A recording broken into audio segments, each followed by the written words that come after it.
Welcome to the Cinema Gold Show. I'm your host, Larry Elise. Today we're continuing our series, Classic Rewind, with our review of Elysium. Straddling a tense line between entertainment and bland moralizing, District 9 director Neill Blomkamp has taken a huge step backwards with his film Elysium. I had high hopes for this one, believe me. If you watch the trailers, it looked visually original with an interesting setup. Blomkamp's first film about alien visitors failing to find a home on Earth was original, fun, and intelligent. His second film about the so-called 99%ers against the very rich is an even more cartoonish take on the subject than The Dark Knight Rises. The setup for this story is sort of a hodgepodge of earlier futuristic dystopias.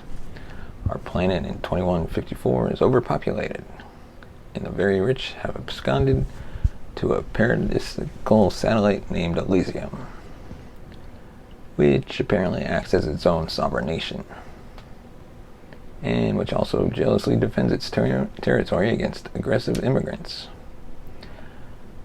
who slip in by simply flying into the open atmosphere of the satellite, and who only want to use Elysium's magical healing machines for their ailments.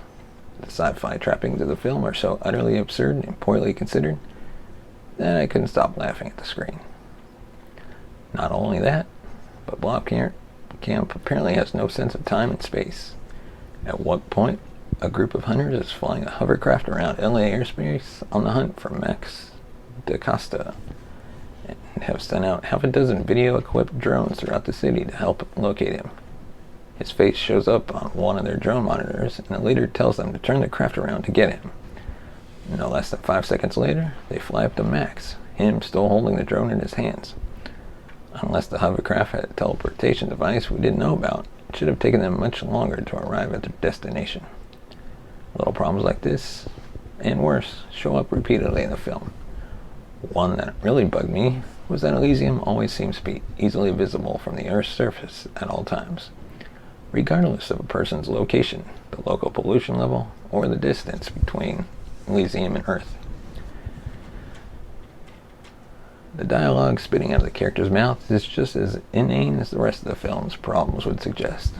There's a lot of unearned resentment surrounding Max and his childhood love, Frey.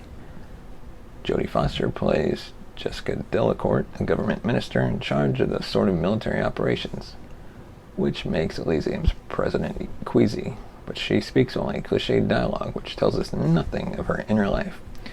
She plays it with an odd accent that seems entirely unlike the accents of her fellow aristocrats. Even America's favorite bad guy actor William Fichtner has lines that could have been written by a teenager. Matt Damon is playing his usual bland action man role, so there's not much going on there. The only actor who's ever not boring is Sharlto Copley, who plays the racist with a heart of gold, Wickus in District 9, and who here plays a South American mercenary named Kruger. I never thought I'd watch a big-budget sci-fi film that had worse writing than Avatar.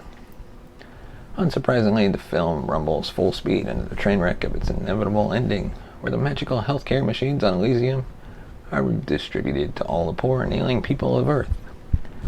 Sure, I realize that Elysium has more of these machines than it knows what to do with, but I don't think that very many of the sick people of Earth will be able to be healed before the machines start breaking down. And then who can still afford to fix them? I get what the director was going for a sort of anti-Atlas Shrugged story here, but his ideas are even sillier and less realistic